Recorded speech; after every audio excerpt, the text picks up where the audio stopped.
गर्मी से बेहाल बहू ललिता घर के बाहर चबूतरे पर बैठकर पंखा हाँक रही होती है। हे भगवान, आज तो गर्मी तन बदन में आग लगा रही है। एक पत्ता भी हिलडुल नहीं रहा। तभी पूरे मोहल्ले में लड्डू पेड़े बांटकर अमीर पड़ोसन रोमा आखिर में गरीब ललिता के घर में आती है। अरे ओ ललिता, तेरी सास नहीं है क्या? जी नहीं रोमा आंटी जी, माँ जी और ननद घर पर नहीं है। आप मुझे कह दीजिए क्या बात है। अरे एकदम खासम खास बात है, हमने एसी ले लिया ना, और डबल डोर वाला नया फ्रिज भी। खुशी खुशी में सबको मिठाई खिला रही हूँ। अरे बधाई नहीं देगी क्या? बहुत बहुत बधाई हो आंटी जी। अच्छा ले, सबको खिला दे मिठाई। रोमा के जाते ही 5 महीने की प्रेग्नेंट ललिता दुख से बोलती है। सब लोग अपने अपने घर के लिए कुछ ना कुछ खरीद रहे हैं, एक हम तो गरीब लोग हैं। चलो रोटी पानी बना लेती हूँ, टाइम हो रहा है। उतनी भयंकर भीषण गर्मी में भी बेचारी गरीब ललिता को चूल्हा फूंकना पड़ता था, क्योंकि उसके ससुराल में कोई भी सहूलियत मौजूद नहीं थी। सास ससुर ननद बच्चों समेत 2 पति पत्नी के बड़े परिवार में कमाने वाला इकलौता किशन था, जिसमें बस 2 वक्त की रोटी का गुजारा चल रहा था। सासू माँ, ससुर जी, खाना शुरू कीजिए ना। खाना खाने की तो जरा भी इच्छा नहीं हो रही बहू, इतनी गर्मी पड़ रही है, ऊपर से ये पंखा भी ट्रेन के इंजन की तरह धुक धुक करके चल रहा है, हवा भी नहीं आ रही है। घर में गर्मी की कहर मची हुई देखकर बेचारी बहू हाथ पंखा करने लगती है। गरीब ससुराल वाले भी जी मार कर एक आधी रोटी खाते हैं, जबकि नन्हा निशु गर्मी और पसीनों में नहाकर उकता कर खाने की थाली दूर करते हुए कहता है, माँ मुझको नहीं खाना ये रोटी सब्जी। आपको बोला मेरे लिए ठंडी दही जमा दिया करो या ठंडी ठंडी छाछ मंगा दिया करो। बेटा, गर्मी की वजह से छाछ दही का दाम बढ़ा दिया है, पर तुझे तो पता है पिताजी की तनख्वाह कितनी थोड़ी है। मेरा समझदार बेटा है ना, चल खा ले। मैं एक ही शर्त पर खाना खाऊंगा पिताजी, जब आप घर में कूलर फ्रिज लाएंगे। सबके घर में कूलर फ्रिज है, हमारे घर में नहीं है। निशु को फ्रिज कूलर की जिद पकड़ता देखकर ललिता ने कहा, हम लोग गरीब हैं निशु, फ्रिज कूलर बहुत महंगा आता है, उसे खरीद पाने की हमारी समर्थ नहीं है। तो फिर मुझको पैदा ही क्यों किया, गर्मी में मरने के लिए? घर परिवार की गरीबी और उलझन देखकर बहू बेटे को खींचकर थप्पड़ मार देती है। क्या कहा तूने? आइंदा अगर ऐसा बोला तो बहुत मारूंगी। बुआ, बुआ माँ ने मुझे मारा। भाभी, बेचारे बच्चे को क्यों मार दिया? निशु अभी ना समझ है। हाँ बहू, बच्चों पर गुस्सा उतार कर भी क्या हासिल होना है, जब भगवान ने गरीब बनाकर भेजा है। पूरा परिवार गर्मी में एक पंखे के नीचे लेट जाता है, लेकिन सब रात भर गर्मी से भी बेहाल परेशान होते हैं। बेचारी गरीब ससुराल वालों की रात गर्मी के कहर में करवटें बदलते हुए गुजर जाती है। सुबह में, हे भगवान, इस बार की गर्मी तो बड़ा सता रही है। बेटा किशन, इस एक पंखे में रहा नहीं जाता, एक पंखा ले आ। तभी ननद तानी कहती है, भैया जब आप 2-2.5 हजार में छत वाला पंखा लेंगे, इससे बढ़िया तो 1.5-2 हजार और लगाकर एक बढ़िया कूलर आ जाएगा, तो पूरा परिवार आराम से सो पाएगा। ठीक है, मैं कोशिश करता हूँ।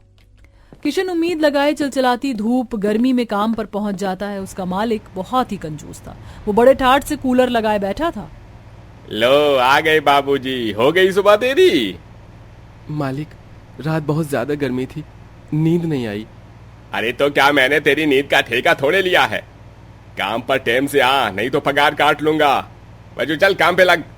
किशन सबसे मेहनती मजदूर था, लेकिन उसकी तनख्वाह डेली के 150 ही बनती थी, जिसमें घर का खर्च चलाने के बाद कुछ नहीं बचता था। दिन भर धूप में बनिहारी करके वह थक कर चूर हो जाता है। मालिक, मैंने काम कर दिया है। यह पकड़ तेरे 150 रुपए। मालिक, मुझको थोड़ी ज्यादा पैसे की जरूरत है, घर में कूलर लगवाना है, 4-5 हजार चाहिए थे। क्या कहा? कूलर लेगा?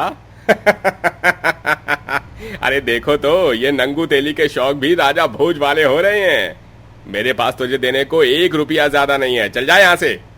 पसीनों में तरबदर किशन घर आता है, जहाँ पंखा खराब पड़ा था और पूरा परिवार आंगन में बैठा था। सबके चेहरे पसीने में भीगे थे और दिन भर गर्मी में रहने की वजह से निशु एकदम सुस्त पड़ा था। ललिता की आंखों में भी आंसू थे। क्या हुआ जी, कोई जुगाड़ हुआ क्या? मालिक ने पैसे दिए? नहीं ललिता, तुम तो जानती हो मेरा मालिक कितना कंजूस है, दुख मुसीबत पड़ते ही पल्ला झाड़ लिया। हे भगवान, इन अमीरों के सीने में दिल नहीं होता, पत्थर होता है। ये लोग गरीबों के दुख को दुख नहीं समझते हैं। बहुत भूख लगी है, खाना ले आओ। जा बहू, सबका खाना आंगन में लिया। चलिए भाभी, मैं मदद कर देती हूँ। दोनों नंद भाभी रसोई में आती हैं, जहाँ गर्मी का पारा इतने हद तक था कि पूरी रसोई में भपका था और बदबू फैली थी। ये कैसी बदबू है भाभी? सब्जी खराब हो गई नंद जी, अब सब रोटी कैसे खाएंगे जबकि शाम को बनाई थी। तभी तो कहती हूँ अब हमको भी एक फ्रिज लगवा लेना चाहिए, खाने की बर्बादी भी नहीं होगी। आए दिन दूध फट जाता है, फ्रिज आ जाएगा तो ठंडा पानी भी पी पाएंगे। इस गर्मी में तो एक घूंट ठंडे पानी को भी आस नहीं है। तानी की कई बातों में कड़वाहट के संग में सच भी था। किसी तरह पूरा परिवार नमक के साथ रोटी खाता है। ललिता की रात घर में चल रही तंगी को सोचते हुए बीत जाती है। अगली सुबह, सुनो जी, मैं क्या सोच रही हूँ, घर में कोई काम धंधा कर लूं, 2 पैसे आएंगे तो गृहस्थी चलाना आसान हो जाएगा। क्यों, मेरी कमाई पूरी नहीं पड़ रही है? और अभी तुम पेट से हो, कैसे कैसे क्या करोगी? देखिए जी, जब खाने वाले ज्यादा और कमाने वाला एक हो, एक ही कमाई से घर नहीं चलता। जिंदगी जीने के लिए सहूलियत की जरूरत भी पड़ती है। फिर माँ जी और ससुर जी का शरीर भी बुढ़ापे का है, वो बेचारे किस तरह से गर्मी में रह रहे हैं, आप तो देख रहे हैं। मैं समझता हूँ, लेकिन थोड़ा टाइम दो, मैं दिन रात मेहनत करूंगा और घर के लिए फ्रिज कूलर लाऊंगा। कहते हुए किशन की आंख लाचार महसूस करते हुए भीग जाती है। कहते हैं ना कि ढूंढने से तो भगवान भी मिल जाता है। ललिता आस पड़ोस में पता करके घर में सिलाई कढ़ाई का काम ले आती है। तीनों सास ननद बहू दिन भर वही करती हैं। बहू, तू एक सुबह से भूखी प्यासी काम कर रही है, जाकर 2 रोटी खा ले। जी माँ जी। बहू गर्मी से बेहाल होके आधी टूक रोटी ही बड़ी मुश्किल से पानी के घूंट से खाती है। हे भगवान, ये पानी तो हलक से नहीं उतर रहा, मगर जब तक फ्रिज नहीं आ जाता मजबूरी में पीना पड़ेगा। खाते टाइम गर्मी से बहू को पसीने टपकने लगते हैं, तभी निशु पंखा करता है। तो अच्छे से खा लो माँ, और मेरी आने वाली प्यारी बाबू को भी खिला दो, मैं हवा करता हूँ। निशु का शरीर घमौरियों से भरा होता है, फिर भी वो खुद पसीने पसीने होके पंखा करता है, जिसके बाद ललिता दोबारा से काम में लग जाती है। उधर किशन भी दुगनी मजदूरी करता है। गरीब परिवार में गरीबी के मौसम में जहाँ कष्ट थे, वहीं एसी में रहने वाले अमीरजादों के लिए तो गर्मी सुहावना मौसम था। बड़ी समझदारी से ललिता खर्चे में हाथ खींच कर चलती है। इसी प्रकार 1 महीना गुजर जाता है। 500, 1000, 2000, 3, 4, 5000, अजी कुल मिलाकर फ्रिज और कूलर खरीद पाने के लिए पैसे जुड़ गए हैं। ये सुनकर बेचारी गरीब ससुराल वाली तसल्ली से भर जाते हैं और दिल में उम्मीद लगाए हुए निशु ने बोला, तो क्या आज हमारे घर में फ्रिज कूलर आ जाएगा माँ? हाँ मेरा बच्चा, आ जाएगा। दोनों पति पत्नी दुकान में जाते हैं और पसंद करके बढ़िया कंपनी का फ्रिज और कूलर खरीद कर लाते हैं। इधर दोनों गरीब सास ननद घर में कूलर फ्रिज आने की खुशी में साफ सुथरा करती हैं। तभी फ्रिज कूलर घर के अंदर आता है, जिसे देखकर बूढ़ी सास ससुर की आंखें नहीं थक रही थी। आखिर इतने महीने के संघर्ष करके हम गरीब लोगों ने भी फ्रिज कूलर ले लिया। काशी संतोष भरे भाव से दोनों चीजों की आरती उतारती है और किशन फ्रिज कूलर सेट कर देता है। फिर जैसे ही कूलर चलता है तो घर में ठंडक ही ठंडक भर जाती है। नन्हे निशु का चेहरा तो मारे खुशी से खिल उठता है। अरे वाह, मेरे घर में भी कूलर आ गया, मेरे घर में भी कूलर आ गया, बल्ले बल्ले, शावा शावा।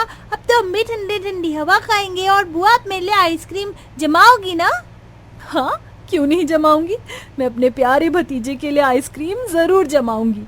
फ्रिज कूलर आ जाने के बाद गरीब ससुराल वालों को गर्मी में ठंडा पानी और हवा दोनों की सहूलियत मिलने लग जाती है, जिससे उनका जीवन आराम भरा हो जाता है। लेकिन ना जाने ये गर्मी का मौसम सबके लिए एक समान नहीं होता, क्योंकि ये ना जाने कितने ही परिवारों में गरीबी, तंगी और भूखमरी जैसी परेशानियां लेकर आता है।